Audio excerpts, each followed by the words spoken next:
زرداری صاحب کہتے ہیں کہ جیالے تیار رہیں، پنجاب میں اچھا وقت آنے والا ہے. یہ اچھا وقت آنے کا بیان اور زرداری صاحب کی طرف سے بالخصوص یہ بیان بڑا گہرا ہے ایک ایسے موقع کے اوپر جہاں پنجاب میں جو کسی زمانے میں پیپلز پارٹی کا گڑھ ہوا کرتا تھا اور آج وہاں نہ ہونے کے برابر ہے پیپلز پارٹی. اس بیان کے پیچھے بات کیا چھپی ہے اور پیپلز پارٹی کے ارادے ہیں کیا کنڈی صاحب؟ بسم اللہ الرحمن الرحیم. انیکا دیکھیں، پارٹیوں پہ، خاندانوں پہ، قوموں پہ وقت آتا رہتا ہے. ہم یہ مانتے ہیں کہ پاکستان پیپلز پارٹی پنجاب میں ماضی میں تھوڑی کیا زیادہ کمزور ہوئی تھی، اور یہ ہوتے رہتا ہے، پارٹیوں پہ یہ چیزیں آتی رہتی ہیں. بہت سی، پہلی بات تو یہ ہے کہ بہت سی ریومرز پہلے آصف علی زرداری صاحب کے متعلق ہمارے اپوننٹس نے جو ہے سوشل میڈیا پہ ایک کمپین ان کے خلاف چلائی تھی کہ خدا نخواستہ ان کی طبیعت کوئی بہت زیادہ خراب ہے، یہ ہے وہ ہے. لیکن اس سے پہلے بھی ہم آپ کو کہہ رہے تھے کہ طبیعت ان کی ٹھیک ہے، جب ٹائم آئے گا تو پالیٹکس کریں گے. اب ٹائم آیا پالیٹکس کرنے کا. آپ دیکھیں کہ غالباً میرے خیال میں مینگل صاحب ملاقات کرنے کراچی جا رہے ہیں. آج ان کی ٹیلی فون پہ جو ہے پنجاب کے صدر اور جنرل سیکرٹری سے بھی بات ہوئی ہے اور ان کو موبلائزیشن کے لیے تیار ہونے کے، بلکہ انہوں نے چاروں صوبوں کے صدور اور اپنی پارٹی کی تنظیموں کو کہا کہ آپ ہم صرف انتظار میں اس کورونا کی وبا کے کہ یہ کسی طریقے سے خدا ہم اس سے نجات دلائے، تو پھر ہم انشاءاللہ پالیٹکس کریں گے. دیکھیں یہ تو حکومت تو بالکل ایکسپوز ہو چکی ہے. آپ دیکھیں بجٹ میں تو جو ایکسپوز تھوڑا بہت رہنا تھا ایکسپوز ہونا، وہ بھی ایکسپوز ہو چکے ہیں، اور سب کے سامنے کہ انہوں نے بجٹ میں جو گل کھلائے اس حکومت نے، وہ سب کے سامنے ہے کہ کیا گل کھلائے انہوں نے. رائٹ. اچھا کنڈی صاحب، لیکن ایک بات جو ہے وہ تو بڑے واضح طور پر سامنے آ گئی ہے کہ آپ نے فرمایا کہ پالیٹکس کا وقت آ چکا ہے. کیا یہ صرف اور صرف اختر مینگل صاحب کے سیپریٹ ہونے کی وجہ سے آپ کہہ رہے ہیں کہ پالیٹکس کا وقت آ گیا ہے، یا ابھی کچھ اور بھی دیواریں گرتی ہوئی آپ دیکھ رہے ہیں؟ ڈو یو تھنک کہ اور کولیجن پارٹنرز بھی سیپریٹ ہوتے ہوئے نظر آئیں گے؟ زرداری صاحب جوڑ توڑ کے ماہر بھی سمجھے جاتے ہیں. کیا ایسا کوئی ارادہ ہے کہ پیپلز پارٹی ابھی کوئی سٹنگ کولیجن پارٹنرز کی طرف ہاتھ بڑھائے اور کوشش کرے کہ وہ بھی پی ٹی آئی سے علیحدہ ہو جائے؟ دیکھیں نیکا، بات یہ نہیں ہے، بات یہ ہے کہ کولیجن پارٹنر کی بات نہیں ہے. آپ بجٹ میں دیکھیں جو انہوں نے وعدے ماضی میں کیے تھے، آج دیکھیں سندھ کا بجٹ آپ دیکھیں، یہ ہمیں کہتے ہیں کہ آپ سیاست کر رہے ہیں. ہم کیا سیاست کر رہے ہیں؟ ہم کیا سرکاری ملازمین کے ساتھ سیاست کرتے ہیں؟ عمران خان صاحب یہی کہتے تھے نا کرونا کے دنوں میں کہ جی جو ڈیلی ویجرز ہیں، جو غریب ہیں، مجھے ان کی سوچ ہے. تو بجٹ میں ان کی سوچ تو آیا ہو گئی کہ ان کی کیا سوچ ہے ان کے متعلق، کہ جو غریب کو جو ہے غریب کش پالیسی جو ہے انہوں نے اپنائی ہے. انہوں نے تنخواہیں نہیں بڑھائی، انہوں نے پینشن نہیں بڑھائی، انہوں نے باقی دیکھیں ہمارے دور میں تو بڑی تنقید ہوتی تھی. اگر یہ عمران خان صاحب کنٹینر کی عمران خان ہوتے تو آج وزیر اعظم عمران خان سے کہتے کہ تم بہت جو ہے نااہل ہو، جھوٹے ہو، استعفیٰ دے دو. لیکن کیونکہ اب یہ اشرفیہ کا عمران خان ہے، اشرفیہ کا ایک اسپوکس پرسن ہے، کیونکہ اس نے کہا کہ میرے تو کوئی بس کی بات نہیں، میں تو اشرفیہ سب کچھ کر رہی ہے، میں تو صرف ان کا اسپوکس مین ہوں. تو وہ بتا رہے ہیں کہ جی دیکھیں نا انہوں نے دیکھیں ڈیفنس بجٹ بالکل ضروری ہے کہ آپ کی ایسی صورتحال آپ بڑھائیں. اس وقت ڈیفنس کے بعد سب سے اہم بجٹ جو ہے آپ کا ہیلتھ کا تھا، کیونکہ ہیلتھ میں اس وقت ایک عالمی جنگ شروع ہے. آپ نے ان کے ساتھ کیا کیا؟ آپ تو بہت بڑی باتیں کرتے ہیں انڈیا کے متعلق، اپنے نیبرنگ کنٹریز کے متعلق. ان کو دیکھیں کہ انہوں نے ہیلتھ میں کتنا بجٹ رکھا اور آپ نے کتنا بجٹ رکھا. تو یہ تو دیکھیں یہ چیزیں آپ نے صوبوں کے ساتھ کیا کیا، وہ بھی سب کے سامنے ہے کہ جس طریقے سے انہوں نے صوبوں کے بجٹ کے ساتھ کیا. اور پھر بجٹ پیش کرنے کے بعد سندھ میں جا کے 18ویں ترمیم کا کہنا کہ جی وزیر اعلیٰ جو ہیں وہ ڈکٹیٹر بن جاتے ہیں. تو ان کا ماضی کا کلپ دکھائیں جس پہ 18ویں ترمیم کی تعریفیں کرتے یہ نہیں رک رہے تھے. چودھری صاحب میں آپ کی طرف آؤں گی. آج فواد چودھری صاحب نے جو دھماکہ دار قسم کی سٹیٹمنٹس دی ہیں کہ پہلے جہانگیر خان ترین صاحب نے اسد عمر صاحب کو کک آؤٹ کروایا منسٹری سے، اور اس کے بعد اسد عمر نے جہانگیر خان ترین صاحب کو کک آؤٹ کروا دیا تقریباً جماعت سے ہی ایک طرح سے. یہ کیا چل رہا ہے؟ مطلب آپ کی نظر میں سیاسی بصیرت آپ کی کیا بتاتی ہے کہ پاکستان تحریک انصاف کدھر جا رہی ہے؟ بسم اللہ الرحمن الرحیم. دیکھیے جب سے پاکستان تحریک انصاف کی حکومت آئی ہے، بلکہ الیکشن سے پہلے جس طرح مختلف سیاسی جماعتوں کے لوگ جن کے اپنے اپنے نظریے تھے، پاکستان تحریک انصاف کا اپنا ایک فلسفہ تھا. آپ نے دیکھا کہ جو ان کے بانی ممبران تھے وہ تقریباً سارے ہی جماعت سے الگ ہو چکے ہیں. تو الیکشن میں تمام جماعتوں کے جو بگوڑے تھے، تمام جماعتوں کے جو لوٹے تھے، وہ اکٹھے کر کے الیکشن ان لوگوں نے لڑا، اور ان لوگوں کے نظریات بھی پاکستان تحریک انصاف سے ملنے والے نہیں ہیں. اب یہی وہ بات ہے. فواد چوہدری صاحب کو آپ دیکھیں, ہمارے دوست ہیں, وہ ذرا مشرف صاحب کے ساتھ رہے, اس کے بعد کاف لیگ میں رہے, پھر پاکستان پیپلز پارٹی میں چلے گئے, بلاول بھٹو صاحب کے ترجمان رہے, اب وہ ترجمان بن گئے پاکستان تحریک انصاف کے اور اب ان کے منسٹر ہیں. شاہ محمود قریشی صاحب کی ہسٹری آپ دیکھیں, مسلم لیگ نون سے شروع ہوتی ہے, پھر پیپلز پارٹی, پھر یہ اس کو کسی بھی لیڈر کا, شیخ رشید صاحب کو آپ دیکھ لیں, آپ پرویز خٹک صاحب کو دیکھ لیں, کون سا ایسا لیڈر ہے ان کا, جہانگیر ترین صاحب کو دیکھ لیں کہ وہ کتنی باتیں بدل کے آئے ہیں. تو یہاں پہ آپ کو سیاست ہو رہی ہے بدقسمتی سے, وہ ہو رہی ہے مفاد کی سیاست. یعنی جس نہیں تو چودھری صاحب اسد عمر دیکھ لیں, زرتاج گل دیکھ لیں, کمل شوذب دیکھ لیں, پھر بہت سارے اور اس طرح کے نام ہیں, وہ پی ٹی آئی کے ہیں اور پی ٹی آئی میں ابھی بھی موجود ہیں. وہ الگ بات ہے کہ وہ کچھ اسد عمر صاحب جیسے لوگ دوسروں کو نہیں رہنے دے رہے پاکستان تحریک انصاف میں, لیکن ہیں تو صحیح وہ اہم عہدوں پر بھی ہیں. نہیں, کچھ نام ضرور موجود ہیں, میں یہ تو نہیں کہہ رہا کہ 100%, لیکن جو ان کے بڑے نام ہیں, جو ان کے سینئر لیڈرز ہیں, جو سینئر منسٹرز ہیں, زرتاج گل صاحبہ کا یا کمل شوذب صاحبہ کا آپس میں اگر کوئی اختلاف یا لیگ پولنگ ہے بھی تو وہ ان کی ذات کی حد تک رہے گی. لیکن یہ جو ان کے بڑے نام ہیں, جو فواد چوہدری صاحب نے بھی اپنی تقریر میں جن کا ذکر کیا, اپنی پریس کانفرنس میں ذکر کیا, بات یہ ہے کہ ان لوگوں کی آپس کی لڑائی کی وجہ سے پاکستان تحریک انصاف نہیں بلکہ ملک کو نقصان ہو رہا ہے. اور جو اس وقت اوورال ملک کی کیفیت, پہلی بات تو یہ کہ ایڈمنسٹریشن جو ہے وہ آپ کو پہلے ہی پتہ ہے کہ کیا ایڈمنسٹریشن چل رہی ہے ملک میں. پھر ابھی جو اس کرونا وبا کی شکل میں لوگ جن مشکلات کا شکار ہیں, اس سب کو اگر آپ سامنے دیکھیں تو ان کی آپس میں اندرونی چپکلش اور اندرونی لڑائیاں ختم نہیں ہو رہی. لوگوں کی یہ کہاں سے خدمت کریں گے, اور لوگوں کے, اور پھر آخر میں یہ عرض کروں گا کہ جب لوگوں کے مسائل حل کرنے کے حوالے سے یہ ناکام رہتے ہیں, میں کرونا کے حوالے سے اسپیسیفکلی بات کر رہا ہوں, تو الٹا عوام کو مورد الزام ٹھہرانا شروع کر دیتے ہیں. پھر ان کے وزراء یہ کہنا شروع کر دیتے ہیں کہ جناب عوام جو ہے وہ بالکل جاہل ہیں, اور ان جیسی جاہل عوام پاکستان جیسی تو پوری دنیا میں کہیں نہیں ہے. تو الٹیمیٹلی اپنی ناکامیوں کی ذمہ داری جو ہے وہ عوام کے قدموں پہ ڈال رہے ہیں. صحیح, ٹھیک ہو گیا. ایک طرف تو پیپلز پارٹی تیاری کر رہی ہے, آج جو بیان آیا فواد چوہدری صاحب کا کہ 5-6 مہینے ہم لوگوں کو دیے گئے ہیں, وزیر اعظم صاحب یہ کہہ رہے ہیں اسی کے اندر ہم لوگوں کو پرفارم کر کے دکھانا ہے. ایسے موقع میں پیپلز پارٹی تیار ہو گئی ہے اس پوزیشن کا, پی ٹی آئی کی مشکل پوزیشن کا فائدہ اٹھانے کے لیے. کیا پی ایم ایل این بھی اس صورتحال سے فائدہ اٹھانے کے لیے تیار ہے یا ابھی اپنے مقدموں میں گھرے ہوئے ہیں؟ دیکھیں بات یہ ہے جی کہ جہاں تک پی ٹی آئی کے یا حکومت کے کمزور ہونے کا تعلق ہے, مجھے وہ دن بتا دیں کہ جس دن آپ کو یہ مضبوط اور ایک بہترین ایڈمنسٹریشن والی حکومت نظر آئے ہیں. آتے ساتھ ہی انہوں نے پہلے 100 دن کا ایجنڈا دیا, پھر انہوں نے جناب نوکریوں کے نعرے لگائے, 1 کروڑ نوکری لے کے آئیں گے, پھر جناب انہوں نے 50 لاکھ گھروں کا وعدہ کیا, پھر انہوں نے جناب ریفارمز کا وعدہ کیا. اس کا مطلب آپ پہ نا کہ دیکھیں آپ نے کیسا پاکستان چھوڑا کہ وہ کیا کرتے, کیا وہ 2 سال میں کیا کر سکتے تھے جو آپ لوگوں نے 35 سال میں نہیں کیا. پاکستان تحریک انصاف تو یہ کہتی ہے. نہیں دیکھیں جی, بات یہ ہے کہ جتنے بھی اکنامک انڈیکیٹرز تھے جب ہمارے دور میں کتنے رہے ہیں, آپ لوگ ہم سے زیادہ ریسرچ کرنے والے لوگ ہیں, اس وقت جو ہے وہ گروتھ ریٹ کیا تھے, آج کیا ہے, ڈالر اس وقت کتنے کا تھا, آج کتنے کا ہے. آپ اپنی ناکامیاں اور اپنی نالائکیاں کب تک دوسروں کے ذمہ لگاتے رہیں گے, کب تک پچھلی حکومتوں کو دوش دیتے رہیں گے. میں نے ابھی آپ سے یہ عرض کیا ہے کہ کرونا والے معاملے پہ اپنی ناکامیاں عوام کے ذمہ لگا رہے ہیں, عوام کو کہہ رہے ہیں کہ عوام جاہل ہے. اسی طرح جب حکومت ان سے نہیں ہوتی تو پچھلی حکومتوں کو مورد الزام ٹھہراتی ہیں. بھائی کتنا آپ کریں گے, جو آپ کی بیڈ گورننس ہے, جو آپ کی انکمپیٹنس ہے, ان کو کتنا آپ دوسروں پہ پھینکیں گے.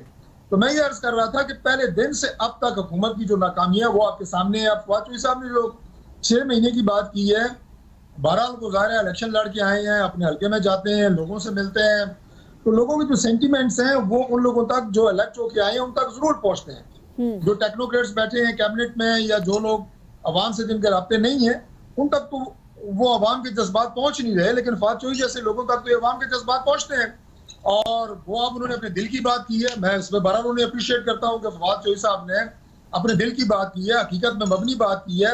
اور جو 6 مہینے کی بات کی ہے اس کا مطلب یہ ہے کہ عوام کے جذبات اب اس حد تک جو ہیں وہ آپ یہ کہیں کہ ناراض ہیں, ابل چکے ہیں, اور عوام جو ہے وہ دل برداشتہ ہو چکے ہیں کہ آپ اس سے زیادہ حکومت کو برداشت نہیں کریں گے. تو لب لباب ان کی گفتگو کا یہ ہے کہ ہمارے پاس آخری ایک موقع ہے کہ ہم اپنے معاملات کو ٹھیک کر لیں, اور یہ بڑی میں نے کہا کہ میں نے انہیں اپریشیٹ اس لیے کیا ہے کہ انہوں نے عوام کے نبض پہ ہاتھ رکھ کے یہ بات کی ہے. اگر آپ سارے کا سارا ملبہ پچھلی حکومتوں پہ ڈالتے رہیں گے کب تک ڈالیں گے؟ اب تو آپ یقین کریں کہ یہ لوگ آپ کے ٹاک شوز میں بند کمروں میں بیٹھ کے تو یہ بات کر لیتے ہیں پچھلی حکومتیں نواز شریف شہباز شریف فلانا. پبلک میں یہ بات نہیں کر سکتے. پبلک میں کسی جلسے میں کسی بڑی محفل میں یہ بات کریں لوگ ان کے گلے پڑتے ہیں کہ بھائی تم لوگوں نے کیا کیا ابھی تک. دیکھیں بات یہ ہے کہ اگر میں نے اور آپ اسلام آباد بیٹھے ہیں, اگر ہم نے یہاں سے لاہور جانا ہے, مختلف راستے ہیں, آپ جی ٹی روڈ سے جائیں, موٹر وے سے جائیں, کم از کم آپ کی سمت تو ٹھیک ہو. ٹھیک ہے, سمت آپ نے پشاور والی کی ہوئی ہو کہ میں لاہور جا رہا ہوں, تو عوام کو یہ بات اب پتہ لگ گئی ہے. سمت نہیں ہے, کوئی ڈائریکشن نہیں ہے, کوئی ویژن نہیں ہے, کوئی جو پالیسی چل رہی تھی وہ ساری رک گئی ہیں, ترقیاتی کام سارے رک گئے ہیں. یہ وہی ملک ہے نا جہاں پہ کام بھی ہو رہے تھے, ڈیولپمنٹ بھی ہو رہی تھی, بجلی پوری ہوئی ہے, دہشت گردی کا خاتمہ ہوا ہے, اس ملک میں سارے کام ہوئے ہیں. لیکن آپ کو سارے کا سارا پہیہ رکا ہوا نظر آ رہا ہے, اور وہ جو مدعا ہے وہ آپ پچھلی حکومتوں پہ ڈالے جا رہے ہیں. جو لوگ کابینہ میں بیٹھے ہیں, جو قابل لوگ کابینہ, ان کے بیانات آپ کے سامنے ہیں. سوشل میڈیا پہ ایک تماشا لگا ہوا ہے, ایک وزیر ایک بیان دیتا ہے, اس کے بعد وہ جناب جوک آف دا ایئر بن جاتا ہے. یہ ساری باتیں عوام دیکھ رہے ہیں, اس لیے انہوں نے کہا کہ ہمارے پاس آخری موقع ہے کہ 6 مہینے کے بعد عوام کے صبر کا پیمانہ لبریز ہو جائے گا. رائٹ, ٹھیک ہے. واپس جواد صاحب میں آپ کی طرف آؤں گی, اور یہ نقطہ جو اٹھایا گیا ہے اس کے حوالے سے تھوڑی سی بات کرتے ہیں. طارق فضل چودھری صاحب یہ فرما رہے تھے کہ بیڈ گورننس جو آپ کی ہے وہ دوسروں کے اوپر تو اس کا ملبہ نہ ڈالیں, کہ اگر کوئی معاملات آپ نہیں سنبھال سک رہے, 2 سال ہو گئے, اکانومی نہیں سنبھل پا رہی ہے, انفارچونیٹلی سچویشن ویسی نہیں جیسی 100 دن کے پلان میں بتائی گئی تھی, بلکہ اس سے اپوزٹ ہو رہا ہے, یا پھر ایٹ لیسٹ سمت کا تعین ہی ہوتا ہوا نظر آ جاتا. یہ سوال پہلی دفعہ نہیں اٹھ رہا احمد جواد صاحب. یہ اکثر اوقات اپوزیشن کہا کرتی ہے کہ ایک تو ہم پر ملبہ نہ ڈالیں اپنی نااہلی کا, اور دوسرا ایٹ لیسٹ چلیے اگر آپ لوگ ابھی فوری طور پر رزلٹ نہیں دے سک رہے تو ایٹ لیسٹ سمت کا تعین ہی کر لیجئے. اس پہ کیا کامنٹ کریں گے؟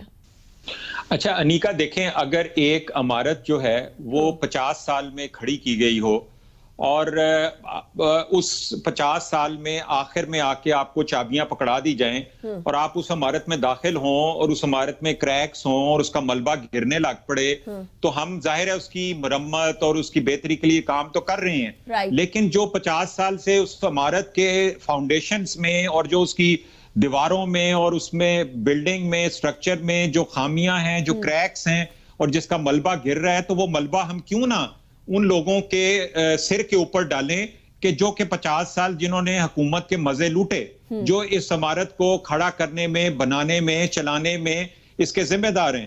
اور اس میں صرف یہ 2 پولیٹیکل پارٹی نہیں ہے, اس میں ہمیں یاد رکھنا چاہیے کہ اس 50 سال میں تقریباً 20 سال کا عرصہ جو ہے وہ ملٹری ڈکٹیٹرشپ کے پاس بھی رہا ہے, کوئی 15 سال پیپلز پارٹی کے پاس رہا ہے, کوئی 10 سال مسلم لیگ نون کے پاس رہا ہے, اور 2 سال اس میں ہم پی ٹی آئی کے اب تقریباً نیئرلی جا کے اگست میں کمپلیٹ ہوتے ہیں, اور 1 سال انٹرم کا. تو میں نے آپ کو پورا 50 سال کا حساب کتاب آپ کو دے دیا ہے. تو اس لیے جب بھی کوئی صورتحال, جب ایک سچویشن خراب ہوتی ہے, چاہے وہ چینی کی ہو, پیٹرول کی ہو, آئی پی پیز کی ہو, کسی بھی حوالے سے ہوگی, جب ہم عوام کے سامنے اس کا جیسے کہتے ہیں کچا چھٹا سامنے لے کے آئیں گے, حساب کتاب لے کے آئیں گے, وہ پورا بیلنس شیٹ 50 سال کی لے کے آئیں گے, تو ہمیں وہ پچھلے 48 سال جو ہیں جو ہمارے سے پہلے ہیں وہ بھی عوام کو بتانا پڑے گا کہ یہ کس وجہ سے یہاں تک آئے, اور یہاں سے ہم اپنا کام شروع کیا ہے, اس کام کو مکمل کرنے میں ظاہر وقت لگے گا, اور ہمیں اگر آپ نے 5 سال کا مینڈیٹ دیا ہے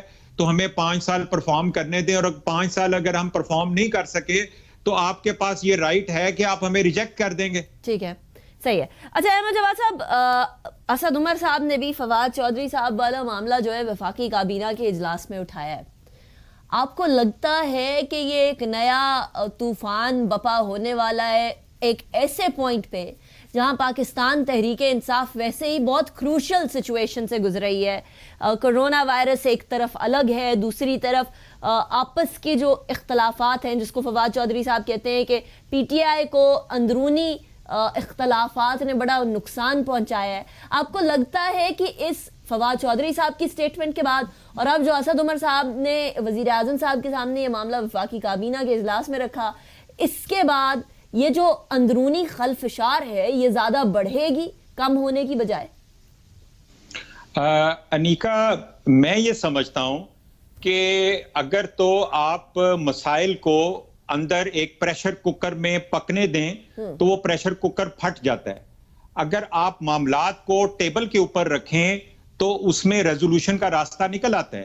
اس لیے اگر فواد چودھری صاحب نے بھی کچھ اظہار خیال کیا ہے اور اسد عمر صاحب بھی اس کو کیبنٹ میں انہوں نے نشاندہی کی ہے، تو میرا خیال ہے کہ اس میں بہتری ہے کہ ہم مسائل کا سامنا کریں اور ان سوالات کے جوابات ڈھونڈیں. اب ان ایشوز کو ٹیبل کے اوپر رکھیں. ہمیں اپنی پارٹی کے اندر کوئی پریشر کوکر نہیں بننے دینا چاہیے کہ جس میں مسائل اور ایشوز جو ہیں وہ ایک خاطر پہ جائیں اور اس کے بعد وہ پھٹ جائے. تو یہ ایک اچھی چیز ہے. میں اس کو ایک جمہوریت کا حصہ سمجھتا ہوں اور ایک جمہوری پارٹی کے اندر یہ چیز ہونی چاہیے. لیکن احمد جواد صاحب، یہ چیزیں آ کر ٹی وی پہ بات کرنے کی ضرورت پڑتی ہے. یہ معاملات کیا اندرونی طور پر حل نہیں ہو سکتے ہیں؟ اسپیشلی ایک ایسے موقع کے اوپر جہاں تمام عوام گائیڈنس تلاش کر رہی ہے حکومت سے، ایک ایسے موقع کے اوپر حکومت کے کوئی لوگ اٹھ کر اس طرح کی بات کرے، اندرونی طور پر معاملات حل ہونے کی بجائے باہر آ جائیں، تو وہ آپ کی نظر میں حکومت کی پوزیشن کو ویکن نہیں کرتے؟ نہیں، دیکھیں انیکا، میں یہی بات عرض کر رہا تھا کہ اب آپ نے میڈیا کے حوالے سے ذکر کیا تو دیکھیں میڈیا جو ہے اب سیاست کا ایک حصہ ہے. صحیح. اور آپ انٹرنلی بھی اگر آپ بات کرتے ہیں، آپ دیکھیں پرائم منسٹر کے ساتھ کوئی میٹنگ کر کے آتا ہے تو اس کے بعد میڈیا میں وہ سب کچھ آ جاتا ہے جی کہ یہ بات ہوئی تو یہ ڈسکس ہوئی، یہ کنوے کیا گیا. تو میڈیا جو ہے وہ ایک یونیورسل ٹروتھ ہے سیاست کے ساتھ، بالکل کنیکٹڈ ہے. یعنی آپ جو بات آپ ڈسکس کرتے ہیں، چاہے اپنی منسٹری میں بیٹھ کے یا کیبنٹ میں بیٹھ کے یا پارلیمنٹ میں بیٹھ کے یا میڈیا کے کسی اینکر پرسن کے ساتھ، میرا خیال ہے کہ یہ تمام فورمز جو ہیں یہ لیجیٹیمیٹ فورمز ہیں. اس کے اوپر آپ بات کر سکتے ہیں. It is again like putting the issues on the table. اور جب ہم یہ چیزیں ٹیبل کے اوپر رکھتے ہیں تو ظاہر ہے کہ اس میں پارٹی کے اندر ایک جو ہے وہ ڈیلیبریشن ہوتی ہے، بات چیت ہوتی ہے. اور اگر یہ سمجھا جائے کہ پارٹی کے کسی ڈسپلن کی خلاف ورزی ہوئی ہے تو اس کے لیے بھی جو ہے ایک میکانزم موجود ہے کہ جس میں کوئی بھی اگر لیڈرشپ جو ہے وہ پارٹی ڈسپلن، نظم و ضبط کی خلاف ورزی کرتا ہے تو وہ اس کے لیے ہمارے اندر ایک اسکیڈ کے نام سے ایک ڈپارٹمنٹ موجود ہے اور وہ اس کو انویسٹیگیٹ کر سکتا ہے اور وہ ڈائریکٹلی چیئرمین کو رپورٹ کر سکتا ہے. تو اگر اسکیڈ یہ سمجھتا ہے کہ یہ کوئی نظم و ضبط کی خلاف ورزی ہے تو اس کے خلاف ایکشن بھی ہو سکتا ہے. رائٹ. اچھا، آخری سوال احمد جواد صاحب، کرونا وائرس کے معاملے پر سیاست بھی بہت ہو گئی، بیان بازیاں بھی بہت ہو گئی، لیکن ابھی دونوں نے، فیصل کنڈی صاحب نے بھی اور طارق فضل چودھری صاحب نے بھی یہ بولا ہے کہ اکثر اوقات حکومت کی طرف سے ایسے باتیں کر دی جاتی ہیں جو جوک آف دا ایئر بن جاتا ہے. زرتاج گل صاحبہ کا ابھی ریسنٹ بیان آپ کو بھی معلوم ہے، ہم سب کو معلوم ہے. اس سے پہلے بھی بہت سارے وزیر اعظم صاحب سے لے کر بہت سارے اور اہم عہدیداران بات کرتے رہے ہیں ایسی، جو کہ آف کورس ایک کنٹروورسی بن جاتی ہے. ایسے موقع پہ تو کنٹروورسی سے اوائڈ کرنا چاہیے. ایک ایسی بات کر کے پاؤں پہ کلہاڑا کیوں مار دیتے ہیں حکومت کے لوگ؟ اچھا دیکھیں انیکا، سلپ آف ٹنگ ہو جاتی ہے. نہیں، وہ سلپ آف ٹنگ نہیں کیا جواب صاحب، پلیز. نہیں دیکھیں، اور ایک فائدہ تو ہو گیا نا، آپ یہ مانیں اور آپ بلکہ اس کو چیک بھی کر لیجئے گا کہ کووڈ-19 کا کتنے لوگوں کو پتا تھا کہ اس کو کووڈ-19 کہتے ہیں. لیکن زرتاج گل کے اس کو ہائی لائٹ کرنے کے بعد اب ساری قوم کو یہ بھی پتا چل گیا کہ کووڈ-19 میں 19 کا جو لفظ ہے وہ کس وجہ سے ہے. تو میرا خیال ہے کہ یہ کوئی ایسا نیشنل ایشو نہیں ہے. سیاستدان جو ہیں وہ بھی نیشنل ایشو ہے احمد جواد صاحب، وہ بھی ہیومن بینگز ہیں. اور جسے کہتے ہیں ٹو ایئر از ہیومن، کہ انسان غلطی کا پتلا ہے. اور انسان خاص طور پہ جب پبلک سٹیٹمنٹس ہوتی ہیں، یس میں مانتا ہوں کہ پبلک سٹیٹمنٹ کے لیے چاہے میں ہوں یا کوئی اور سیاسی لیڈر ہو، جب آپ ایک پبلک سٹیٹمنٹ دیتے ہیں آپ کا ہوم ورک ہونا چاہیے، آپ کو تیار ہونا چاہیے. آپ کے الفاظ، آپ کا پیغام، آپ کا جواب، وہ آپ کی ذمہ داری ہے ایک پارٹی اور ایک انسٹیٹیوشن کی طرف سے کہ آپ اس کو صحیح طرح سے ادا کریں. لیکن پھر وہی بات ہے کہ انسان غلطی کا پتلا ہے, ہو گئی ہے غلطی, لیکن میرا نہیں خیال کہ اس کو کوئی بہت بڑا نیشنل ایشو بنانے کی ضرورت ہے. کرونا وائرس جو ہے وہ اس واقعے کے بغیر یا اس کے ساتھ بھی بہتر طریقے سے ہینڈل ہو سکتا ہے. صحیح. میں بریک کی طرف جاؤں گی. آپ تینوں کا بہت شکریہ, آپ تینوں نے جوائن کیا, احمد جواد صاحب, فیصل کریم کنڈی صاحب اور ڈاکٹر طارق فضل چودھری صاحب, آپ تینوں کا شکریہ, آپ نے جوائن کیا. میں بریک کی طرف جاؤں گی. بریک کے بعد بات کریں گے انتظامی امور اور ساتھ ہی ساتھ احتیاطی تدابیر, بالخصوص اسلام آباد کے حوالے سے, بالعموم پاکستان کے حوالے سے. See you after the break.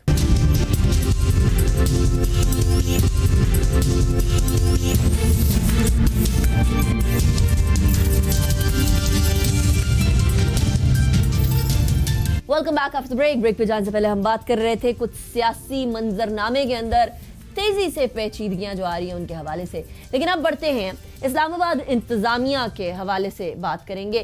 ایک شہر, اس کے اندر بہت تیزی سے کیسز بڑھ رہے ہیں, جس کی وجہ سے اسلام آباد انتظامیہ کو لاک ڈاؤن کرنا پڑا مختلف سیکٹرز کو, اور سیکٹر G7, G6 اور G10 کے بھی کچھ سب سیکٹر بند کیے جا رہے ہیں, سیل کیے جا رہے ہیں. ایسی صورتحال میں کیا احتیاطی تدابیر ہونی چاہیے؟ اور ہم اکثر اوقات سنتے رہتے ہیں SOPs. یہ SOPs ہیں کیا؟ اس حوالے سے بھی بات کریں گے. ہمارے ساتھ سیدہ شفق ہاشمی موجود ہیں جو کہ DG ہیں ICT کی اور CO ہیں MCI میٹروپولیٹن کارپوریشن اسلام آباد کی. بہت شکریہ شفق, آپ نے ہمیں جوائن کیا. It's a pleasure having you. اچھا شفق, سب سے پہلے تو ذرا سادہ سے سوال سے سٹارٹ کرتے ہیں. یہ SOPs ہیں کیا؟ کیونکہ مجھے پتہ ہے, آپ کو پتہ ہے, بہت سارے لوگوں کو پتہ ہوں گے, لیکن لوگ کہتے ہیں کہ ہمیں وزیر اعظم سے لے کر ہر کوئی انتظامیہ کے شخصیت اور ڈاکٹرز تک اور میڈیا کے لوگوں تک لوگ یہ کہتے ہیں SOPs فالو کریں, لیکن یہ SOPs کیا ہیں یہ بار بار کوئی بتاتا نہیں ہے. تو اب بتا دیجیے گا شفق, SOPs آخر ہیں کیا؟ SOPs بہت سمپل ہے. 3 بیسک کام آپ نے کرنے ہیں. ماسک پہننا ہے, اپنے ہاتھوں کو دھوتے رہنا ہے یا سینیٹائز کرتے رہنا ہے, اور جب بھی آپ کسی سوشل گیدرنگ میں ہوں یا آپ کے ارد گرد لوگ ہوں تو آپ نے 6 فٹ کا 2 میٹر کا فاصلہ رکھنا ہے. دس از ویری سمپل. بس یہ تین دیز آر دا بیسکس. کوئی لمبی چوڑی فہرست نہیں, یہ بہت سمپل ہے, کامن سینس ہے, لوگوں کو پتہ بھی ہے اور لوگوں کو اسی پہ عمل کرنا ہے. اچھا, لوگوں کو پتہ ہے, لوگ فالو کس حد تک کر رہے ہیں؟ آپ نے آن گراؤنڈ کیا دیکھا؟ کیا اسلام آباد میں کوئی چیلنجز ہیں ود رسپیکٹ ٹو SOPs کو فالو کرانا؟ ہمارے روز اسٹیٹسٹکس دیکھتے رہتے ہیں, کئی دکانیں سیل ہوتی ہیں, لیکن یہ چیلنجز کیوں ابھر رہے ہیں, کیوں ابھی تک لوگ؟ اس لیے کہ بہت ساری جگہوں پہ ظاہر ہے آپ کو پتہ ہے کہ کیسز ہوتے ہیں, ڈیوینٹ کیسز جو ہوتے ہیں, ان کو ہم لوگ تھرو فائنس اور تھوڑا سا کنٹرول کرنے کی کوشش کرتے ہیں, روکنے کی کوشش کرتے ہیں, بٹ بہت سارے لوگ سمجھتے بھی ہیں. مگر ظاہر ہے لوگوں نے اپنے زندگی کے روزمرہ کے معاملات بھی چلانے ہوتے ہیں, اس میں ہم ان کو صرف یہی ان کو اویئر کرنے کی ہی بات ہے کہ SOPs کو فالو کیجئے. یہ 3 بیسک چیزیں کیجئے. جب کبھی باہر جائیں ماسک پہن کے جائیں, سینیٹائزر اپنے پاس رکھیں, اور آئی تھنک لوگ اب سمجھ رہے ہیں اور کافی حد تک سمجھ بھی گئے ہیں. اور مزید اگر ان کو سمجھانے کی ضرورت ہے تو انتظامیہ آن گراؤنڈ ہے, ان سے تعاون کرنے کے لیے, ان کی مدد کے لیے, ان کو مزید گائیڈ کرنے کے لیے فیلڈ میں موجود ہے. اور اس پہ ہم پوری کوشش کر رہے ہیں کہ SOPs کو فالو کرایا جائے. جہاں نہیں ہو رہا وہاں پہ ظاہر ہے پھر زور زبردستی سے بھی کام چلانا پڑ رہا ہے. رائٹ, جو لاتوں کے بھوت باتوں سے نہیں مانتے انفارچونیٹلی. اچھا, لیکن کرونا کی ابھی اسلام آباد میں کیا صورتحال ہے؟ ہم ہائی روز دیکھتے ہیں کہ DC اسلام آباد اکثر اناؤنس کر رہے ہوتے ہیں کہ ہم نے یہ والے سیکٹر کو سیل کر دیا. ابھی کل شام کو بھی 3 کے قریب جو ہے وہ سیکٹر اور سب سیکٹر سیل ہو رہے ہیں. ایٹ دس پوائنٹ اسلام آباد میں کتنے کیسز ہیں کرونا کے, اور کس سیکٹر کے اندر یہ کیسز بہت ہی زیادہ اسپائک کر گئے؟ دیکھیے, جن سیکٹرز کو ابھی لاک ڈاؤن کیا گیا ہے, I-10 ہو گیا ہے, جن کو بھی کیا جانے جا رہا ہے, وہاں پہ جو ہے نمبر آف کیسز جب ایک سرٹن نمبر سے زیادہ ہو جاتا ہے تو پھر ایک جنرل تھریٹ ہوتا ہے کہ شاید کیسز اور سرچ کریں, اس لیے ان کو لاک ڈاؤن کر دیا جاتا ہے, ان کو پہلے آگاہ کر دیا جاتا ہے. Number of cases on average ہمارے جو جا رہے تھے وہ اس میں بہت بہتری آئی ہے پچھلے 1 ہفتے کے دوران. اور اس میں یہی ظاہر انتظامیہ کی بھی اس میں ایفرٹس ہیں. اس کے علاوہ زیادہ لوگوں کو پرسویٹ کرنے والی بات ہے, اور لاک ڈاؤن بھی ایک کائنڈ آف پریکاشن ہی ہے کہ تاکہ مزید کیسز ان سیکٹرز میں نہ پھیل سکیں. تو ہماری کوشش یہی ہے کہ ہم لوگوں کو زیادہ سے زیادہ قائل کریں اس بات کے اوپر کہ آپ اپنا خیال خود رکھیں, اپنی صحت کا خیال خود رکھیں, اور اپنے تھرو لوگوں تک مزید اس وائرس کو پہنچانے کا سبب نہ بنیں. تو یہی اس میں بیس لائن ہے. رائٹ. اچھا شفق, ایک بڑی امپورٹنٹ چیز ہے جو کہ میں اکثر ایز اے جرنلسٹ لوگوں سے سنتی ہوں, اور وہ یہ کہ دیکھیں ہم لوگ گھروں میں بند ہیں, کیا کریں, کوئی ایکٹیویٹی نہیں ہے ہمارے پاس کرنے کو, ہم باہر جائیں گے تو کوئی ایکٹیویٹی ہوگی. ٹریلز پہ آپ نے جب لاک ڈاؤن تھا تب بھی بے شمار رش دیکھا, پارکس کے اندر بھی لوگ احتیاط اکثر نہیں کر رہے ہوتے ہیں. تو کون سی کوئی ایکٹیویٹی ہے جس کے حوالے سے کوئی انتظامیہ بھی مدد کر رہی ہو کہ جو گھر پہ بیٹھ کے بھی کی جا سکتی ہے یا جو سوشل ڈسٹینسنگ مینٹین کر کے بھی کی جا سکتی ہے؟ دیکھیے اس میں آپ کو بتاتی چلوں, ہمارے چیف کمشنر اسلام آباد نے ابھی ریسنٹلی ایک انیشیٹو اسٹارٹ کیا ہے جس کو ہم مزید اور بڑے پیمانے پہ لے کے جائیں گے, اسلام آباد ریڈز کے نام سے. اس میں ہم لوگوں کو بک ریڈنگ کی طرف واپس لانے کی کوشش کر رہے ہیں. اس میں ہم لوگوں نے ریکویسٹ کی ہے اپنے انفلوئنسر سے بھی, بلاگرز سے بھی, اور بھی ہماری جو لوگ ہیں جن کی لوگ بات سنتے ہیں, کہ کتابوں کی طرف لوگوں کو مائل کریں, گھر بیٹھ کے کتابیں پڑھیں. اس میں ہم موبائل لائبریریز کا بھی ایک انیشیٹو اسٹارٹ کرنے جا رہے ہیں ان قریب ہی, with in a few weeks, جس میں آپ کو گھر پہ کتابیں بھی پہنچائی جائیں گی once you will become member of that library. ہماری 6 لائبریریز ہیں مختلف سب سیکٹرز میں جو کہ کمیونٹی لائبریریز ہیں, اور شاید لوگوں کو ان کا زیادہ پتہ بھی نہیں ہے. تو let this be a platform to tell people کہ Islamabad reads is there for you and we encourage you to read. اور اس میں ہم آپ کا through social media feedback وغیرہ بھی لیتے رہتے ہیں, بٹ میں لوگوں کو یہ کہوں گی کہ اس میں ہمارا ساتھ جوائن کریں اور ریڈنگ کے کلچر کو دوبارہ سے ریوائیو کریں. اچھا, اسلام آباد ریڈز کو جوائن کیسے کیا جائے؟ جیسے میں اگر اسلام آباد میں رہتی ہوں تو میں اسلام آباد ریڈز کو کیسے جوائن کروں؟ کوئی ایپ ہے کیا, کس طریقے؟ جی, ایپ کے اوپر ابھی ہم کام کریں. باقی جو ہماری کمیونٹی لائبریریز ہیں ان کو ہم ریفربش کر, ان کی رینوویشن ابھی چل رہی ہے, ہم ان کو نیکسٹ ویک تک انشاءاللہ ہوپ فلی کھول دیں گے. اور اس میں وہی SOPs کے ذریعے people will be able to come, they will be able to take the books. اس پہ ہم ممبرشپ بھی لوگوں کے لیے لانچ کریں گے تاکہ لوگوں کو پتہ ہو کہ کون سی بکس ہمارے پاس نہیں آئی ہیں. And there are so many other things which we are going to do in it. Abhi to we have just started with the basic thinking that book reading culture has to be revived, and there can be no better time than this. جب کہ آپ لوگ اپنے گھروں میں محصور ہیں, اور کتاب سے بہتر تو آپ کا کوئی دوست نہیں ہو سکتا. اچھا, مجھے سننے میں آیا ہے کہ انوائرمنٹ بھی آپ کے دل کے کافی قریب ہے, تو ذرا میں کرونا کے حوالے سے انوائرمنٹ کو ذرا جوڑتے ہوئے آگے بڑھوں گی.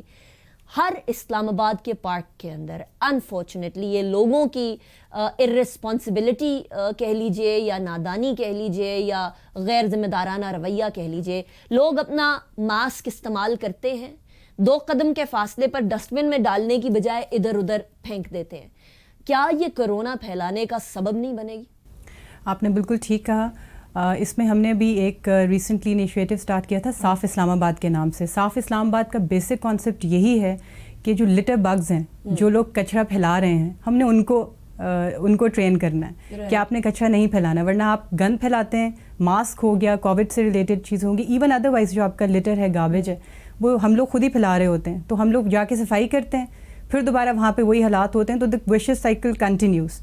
اس میں ہم لوگوں کو یہی بیسیکلی بتانے کی کوشش کی, جس میں ہم نے ایک ساتھ ہمارا ایک امبریلا انیشیٹو ہے, جس میں ہم نے کہا کہ ہم لوگ کمیونٹی کے ساتھ مل کر ہر سب سیکٹر کے لیول کے اوپر لوگوں کو آگاہی فراہم کریں کہ جی یہ جو گند ہے, یہ کچرا ہے, یا پارکس جو گندے ہو رہے ہیں, یہ بیسیکلی آپ کی رسپانسبلٹی ہے کہ آپ اس چیز کا خیال رکھیں کہ آپ اس کو نہ پھیلائیں. اور کووڈ کے سلسلے میں تو یہ پھر اور بھی زیادہ ضروری ہو جاتا ہے.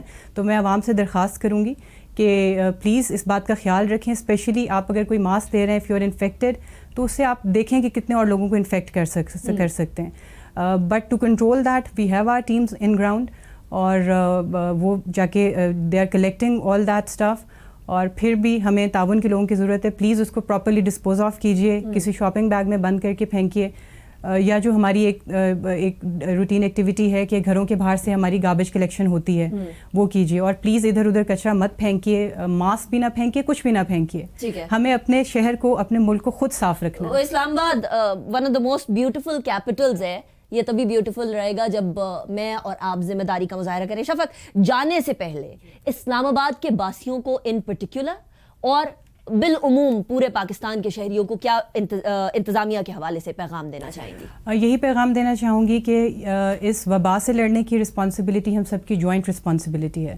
یہ ہمیں سب کو جوائنٹلی ہی ادا کرنی ہے. آپ انتظامیہ کا ہاتھ بٹائیے, انتظامیہ کے ساتھ مل کے کھڑے ہوئے. آپ کو ہر طرح کی سپورٹ ہم پرووائڈ کرتے ہیں.